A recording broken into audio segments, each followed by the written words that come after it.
À 5,0 mètres sous l'océan Pacifique, dans un endroit où la lumière du soleil n'a jamais pénétré et où la pression peut écraser de l'acier massif, un drone doté d'une intelligence artificielle vient de découvrir quelque chose qui ne devrait pas exister. Ce n'était pas un accident. C'était quelque chose de tellement étrange que le drone en pleine mission s'est tout simplement immobilisé. Il planait au-dessus d'une zone précise des fonds marins obscurs et refusait de partir. À la surface, les scientifiques qui suivaient les images restèrent silencieux car ce que le drone observait n'était pas censé se trouver là. Et une fois qu'ils comprirent de quoi il s'agissait, aucun d'eux ne put l'expliquer. La zone crépusculaire est une zone située en dessous des limites de la plongée sous-marine de loisirs classique, mais au-dessus de la zone accessible aux ROV ou aux submersibles. Les profondeurs silencieuses. Le Pacifique est le plus grand océan de la Terre, plus vaste que tous les continents réunis, et la majeure partie reste encore un mystère. Cachée au cœur de cette région se trouve la zone de Clarion-Clipperton. Située entre Hawaï et le Mexique, elle s'étend sur environ 4,5 millions de kilomètres carrés. Plus vaste que la plupart des pays du monde, elle demeure pourtant l'un des endroits les moins explorés de la planète. À mesure que l'on descend, le monde change rapidement. À 5,0 mètres de profondeur, la pression est telle qu'elle peut écraser presque tous les matériaux qui n'ont pas été conçus spécifiquement pour y résister. La température chute à des valeurs proches de zéro et la lumière disparaît complètement. Pas comme la nuit, la lumière du soleil filtrée par la surface cesse d'être visible après quelques centaines de mètres. Au-delà, aucune lueur, aucun scintillement, rien. C'est une immense zone, 6 millions de kilomètres carrés, presque aussi grande que la superficie continentale des États-Unis. Elle se situe entre le Mexique et Hawaï, au milieu du Pacifique. Le fond marin y est froid et sombre, un noir absolu en permanence. Voici ce qui est inquiétant. Les humains ne peuvent pas atteindre ces profondeurs. Même les sous-marins les plus perfectionnés peinent à supporter le froid et le poids écrasant de l'eau qui les surplombe. La plupart des missions reposent sur des machines télécommandées depuis la surface, reliées au vaisseau par de longs câbles qui les alimentent en énergie et leur transmettent les instructions.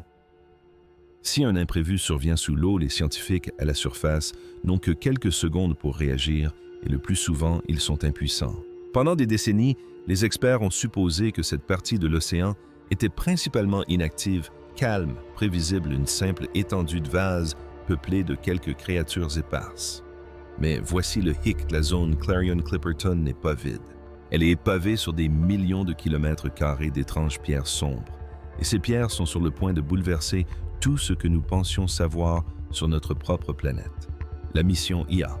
Ces pierres sont appelées nodules polymétalliques. Elles ressemblent à des morceaux de charbon de bois éparpillés sur le fond marin et y reposent depuis très longtemps, largement ignorés par la science. Ces nodules polymétalliques, ces étranges nodules minéraux, offrent une source de nourriture très limitée. Pourtant, la vie y est présente.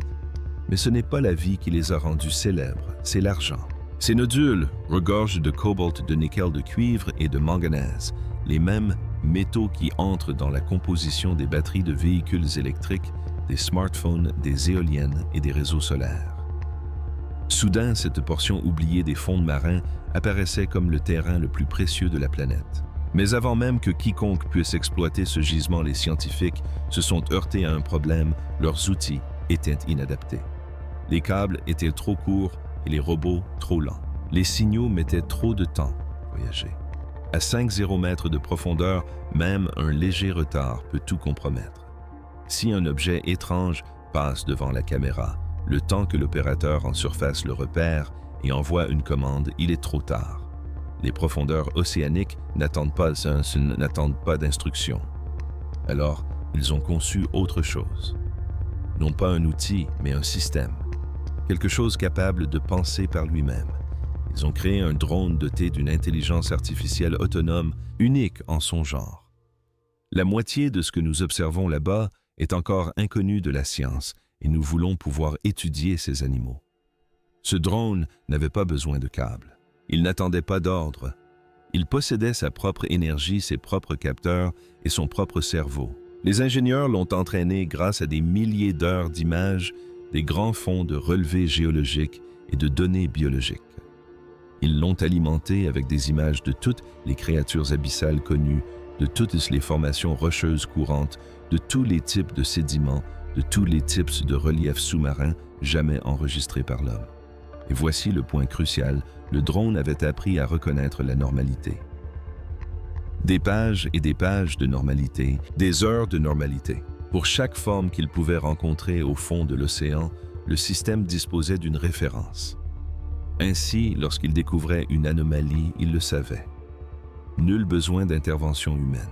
Il constatait de lui-même que le monde qui s'offrait à lui ne correspondait pas à celui auquel il s'était habitué. Cette mission était un effort de recherche conjoint mené sur 3 continents. Le scientifique principal du projet était le docteur Andrew Sweetman. Écologiste des grands fonds marins à l'Association écossaise des sciences marines de Banff en Écosse, avait passé plus de 10 ans à étudier les fonds marins de la zone de Clarion-Clipperton. De son propre aveu, il ne s'attendait pas à un tel drame. Sur le papier, le plan semblait presque ennuyeux, cartographier les fonds marins, répertorier les nodules, recenser la faune et la flore, et rapporter des informations utiles. Mais l'équipe a qualifié cette mission de première mission d'exploration des grands fonds marins véritablement autonome, et cette appellation n'était pas un argument marketing. Le drone pouvait choisir sa destination, ses points d'arrêt et les zones qui méritaient un second regard. Il n'a pas suivi d'itinéraire fixe, il a exploré. Et c'est là que ça devient intéressant. Un opérateur humain observant cette même mission depuis la surface via un câble aurait presque certainement manqué la suite. Le signal qui a stoppé le drone était trop faible.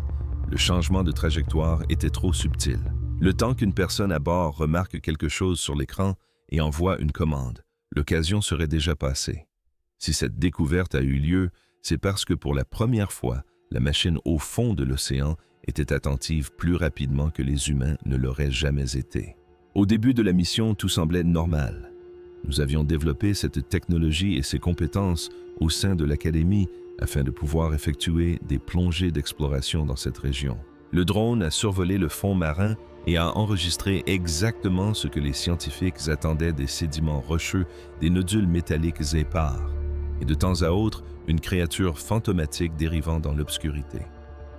Les données transmises à l'équipe de Sweetman semblaient banales, et l'atmosphère s'est détendue. Quoique ce drone s'apprête à découvrir cela paraissait ordinaire, il n'en fut rien. Petite pause, avant que le drone ne fasse ce qui a mis fin à toute cette mission. Froid. Si vous avez été captivé jusqu'ici, faites-moi plaisir et cliquez sur j'aime. J'aime. C'est un petit geste, mais cela me montre que vous souhaitez découvrir d'autres histoires des profondeurs océaniques comme celle-ci et je continuerai à les rechercher. Bon retour au fond marin. Premier signal. Le drone a continué sa progression. Lentement, méthodiquement, il traversa le plancher de la zone Clarion-Clipperton, accomplissant sa mission à la perfection. Les caméras tournaient. Les capteurs crépitaient.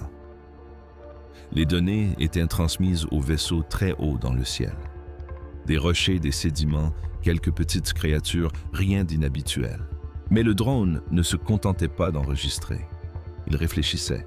Chaque image, chaque mesure, chaque son était comparé aux millions de points de données sur lesquels il avait été entraîné.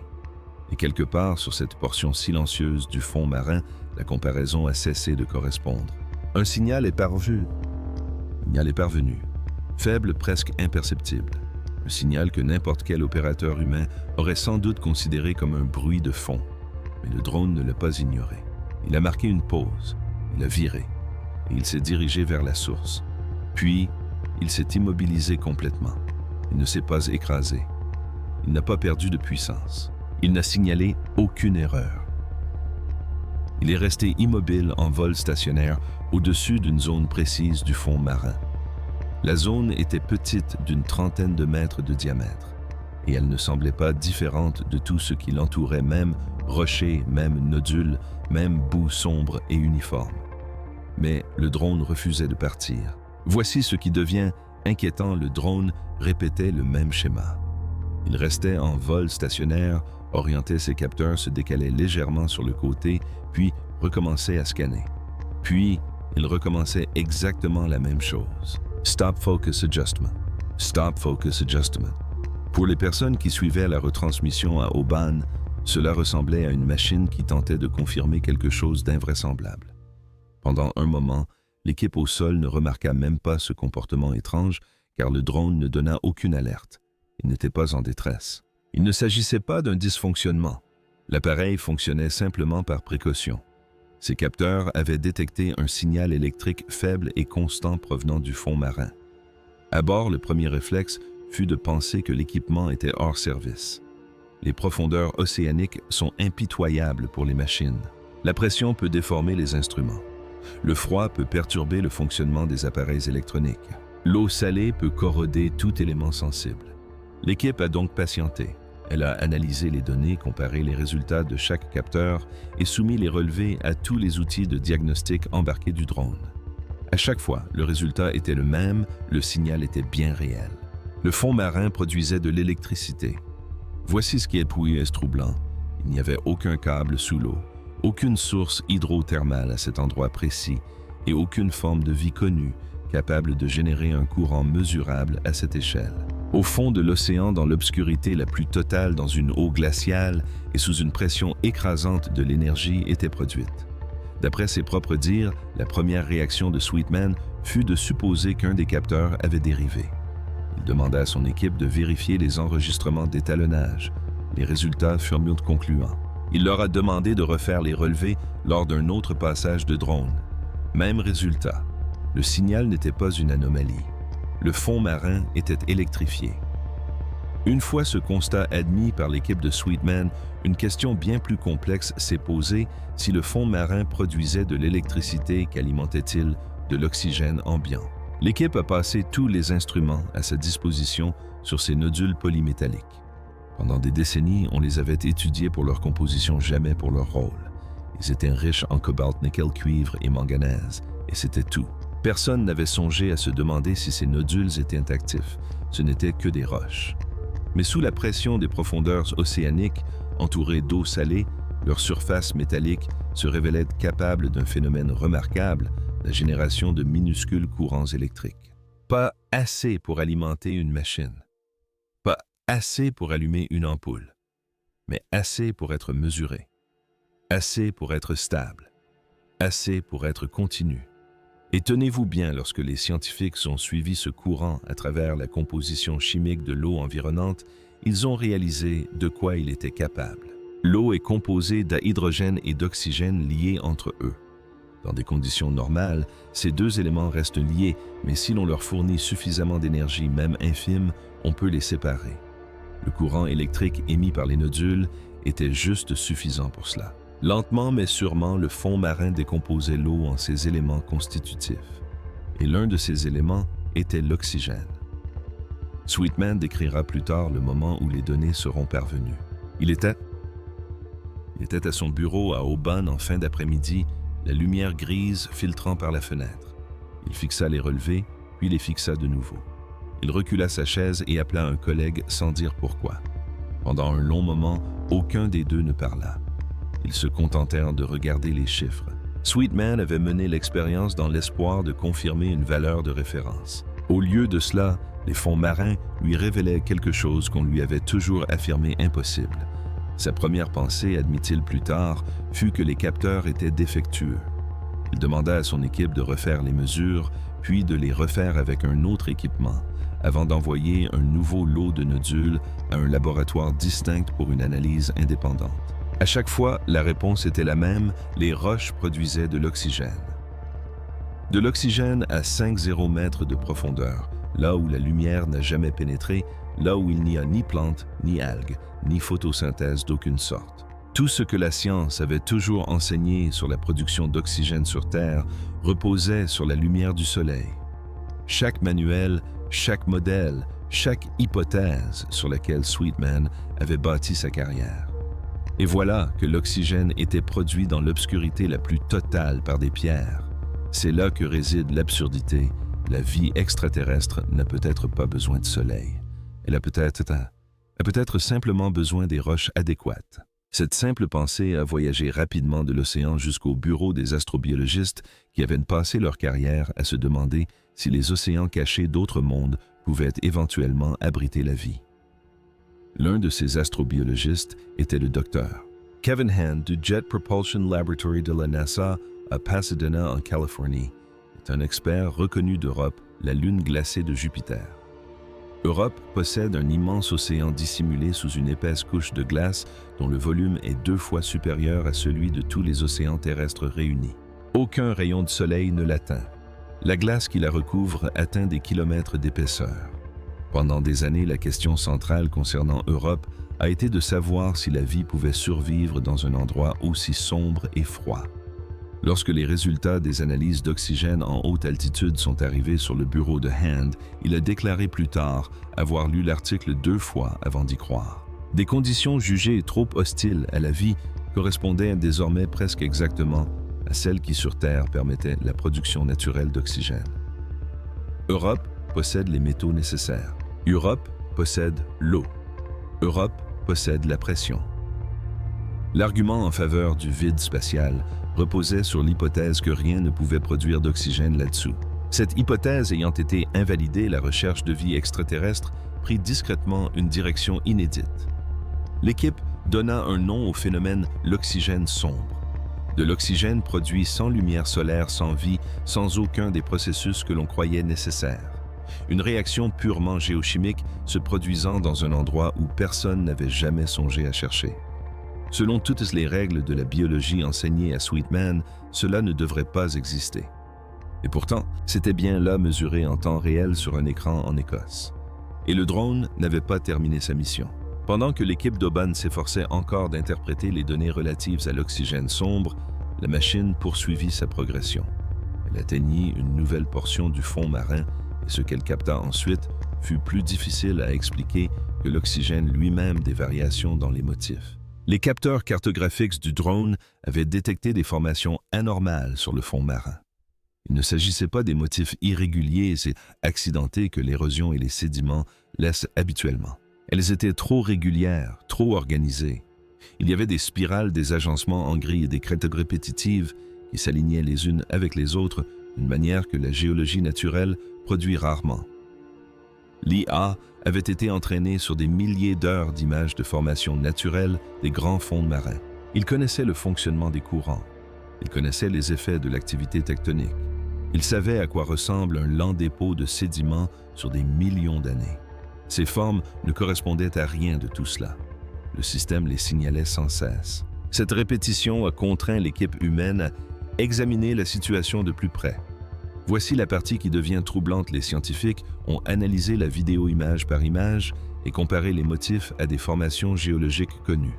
Ils les ont soumis à des modèles d'érosion de courant et d'activité biologique. Rien ne correspondait. Les formes semblaient stables, presque intentionnelles, comme si quelque chose les avait organisées. Mais l'observation suivante a glacé le sang, les motifs étaient en mouvement. Le changement était infime.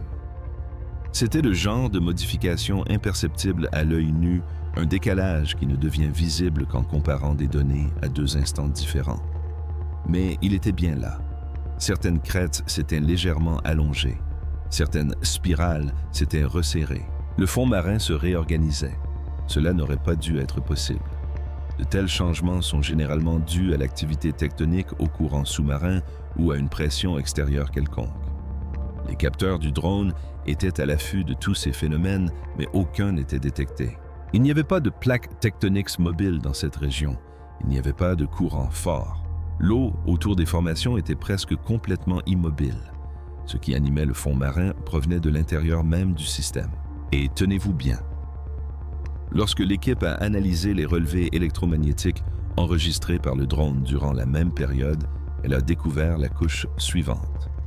De minuscules fluctuations du champ magnétique local étaient apparues exactement aux mêmes instants que les changements structurels. Les deux étaient synchronisés. Quel que soit le phénomène qui se déroulait en profondeur, l'énergie et le mouvement physique étaient intimement liés d'une manière qui ne correspondait à aucun modèle présenté lors de la mission. Voici la partie qui devient troublante. La synchronisation était parfaite. Ce n'était ni une coïncidence, ni un phénomène aléatoire. Le rythme de réorganisation du fond marin était identique à celui des pulsations du champ magnétique local. Pour les ingénieurs présents, cela ressemblait moins à un phénomène géologique, qu'à un circuit naturel. Un circuit qui fonctionnait sans perturbation au fond du Pacifique depuis très longtemps. Certains chercheurs ont cessé de parler de découverte et ont commencé à désigner ce qu'ils observaient comme un système, quelque chose de stable, de continu. Quelque chose qui fonctionnait discrètement depuis des milliers, voire des millions d'années, caché sous 5 km d'eau noire à l'abri des regards. Selon tous les modèles auxquels l'équipe se fiait, cela n'aurait pas dû exister. Et pourtant, c'était là en train de s'organiser sur le fond marin sous l'œil des caméras. Et c'est là que réside le hic. Un système qui a fonctionné sans interruption pendant si longtemps n'est pas robuste. Il est en équilibre. Retirer un seul élément et l'ensemble risque de ne jamais s'en remettre. Sweetman savait exactement ce qui se trouvait au centre de cet équilibre. Il savait aussi précisément qu'il s'apprêtait à y faire passer des engins industriels, une menace plus importante encore. Ces mêmes nodules polymétalliques qui produisent de l'oxygène sombre, ces mêmes nodules qui semblent être liés au système plus vaste découvert par le drone, sont également la principale cible de l'exploitation minière en eau profonde. Cela fait des années que des entreprises du monde entier se préparent à recevoir le feu vert pour envoyer des machines industrielles dans la zone Clarion-Clipperton et commencer à prélever des sédiments du fond marin. La raison est simple. Ces nodules regorgent des métaux indispensables au fonctionnement de la civilisation moderne, cobalt, nickel, cuivre, manganèse, les mêmes métaux, métaux qui entrent dans la composition des batteries de véhicules électriques, des smartphones, des éoliennes et des réseaux solaires. Alors que le monde s'efforce de développer les énergies propres, la demande pour ces métaux a explosé et les nodules reposant au fond des grands fonds océaniques semblent constituer l'une des plus importantes réserves inexploitées de la planète. Pendant la majeure partie de la planification, ces nodules ont été considérés comme de simples roches, mortes simples éparpillées, juste là attendant d'être ramassées. C'est ainsi qu'a été conçue toute l'industrie minière des grands fonds marins. Ramasser les roches, les traiter, alimenter l'avenir en énergie. Mais le drone a complètement changé la donne. Le problème est le suivant. Si ces nodules sont la source d'oxygène obscur, les retirer ne revient pas seulement à enlever des roches. Cela supprime l'un des seuls moyens connus de production d'oxygène dans les profondeurs océaniques. Nous ignorons encore combien d'organismes dépendent de cet oxygène. Nous ignorons ce qu'il adviendrait de la chaîne alimentaire des grands fonds marins si elle venait à disparaître. Nous ignorons les conséquences en cascade qui se déploieraient dans un écosystème lorsque ses fondements seraient ébranlés. Et si ces nodules sont également liés au système plus vaste qui générait ces variations organisées, les dégâts pourraient être bien plus importants qu'une simple perte d'oxygène. L'exploitation minière ne se limiterait pas à l'extraction de ressources. Elle détruirait un système qui a fonctionné silencieusement pendant des millions d'années, avant même que son existence ne soit connue. Un système que nous ne comprenons pas, un système que nous ne pouvons pas reconstruire. C'est ce qui terrifie Sweetman, non seulement la perte, mais aussi l'irréversibilité. Une fois les nodules prélevés du fond marin, ils ne repoussent pas de notre vivant. Elles se forment à un rythme d'environ 1 cm par million d'années. Impossible de les faire disparaître. Impossible de réparer les dégâts plus tard. Les dommages causés par une seule exploitation minière pourraient persister bien au-delà de toute l'histoire de la civilisation humaine. Et l'ampleur de ce qui est prévu est difficilement imaginable. Les machines conçues pour l'exploitation minière en eau profonde ne sont pas fragiles. Ce sont d'énormes collecteurs semblables à des chars d'assaut construits pour racler le fond marin et aspirer les nodules sur d'immenses étendues. Une seule mission pourrait perturber des centaines de kilomètres carrés.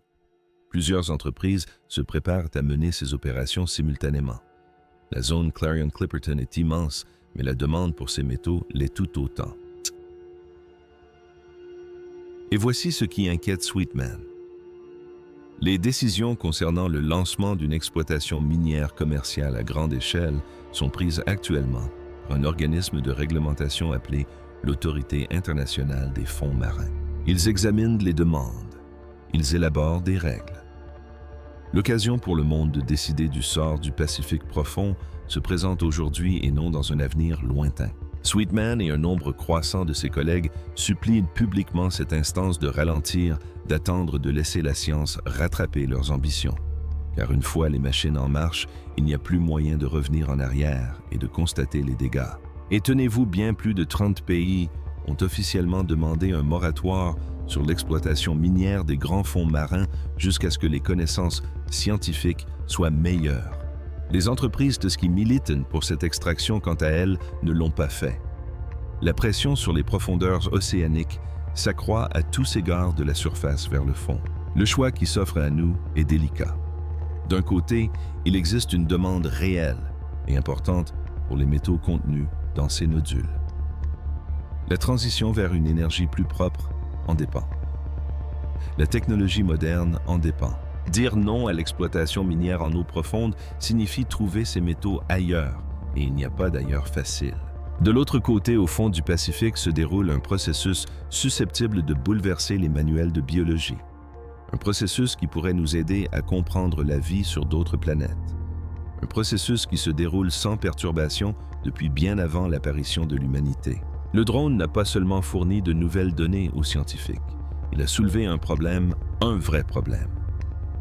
Car pour la première fois, nous savons que le fond marin que nous nous apprêtions à exploiter n'est pas vide. Il est actif. Il produit de l'oxygène. Il est en mouvement. Elle est vivante et souffrante. D'une manière que nous ne comprenons pas encore pleinement. À 5 km sous le Pacifique, un processus est en cours.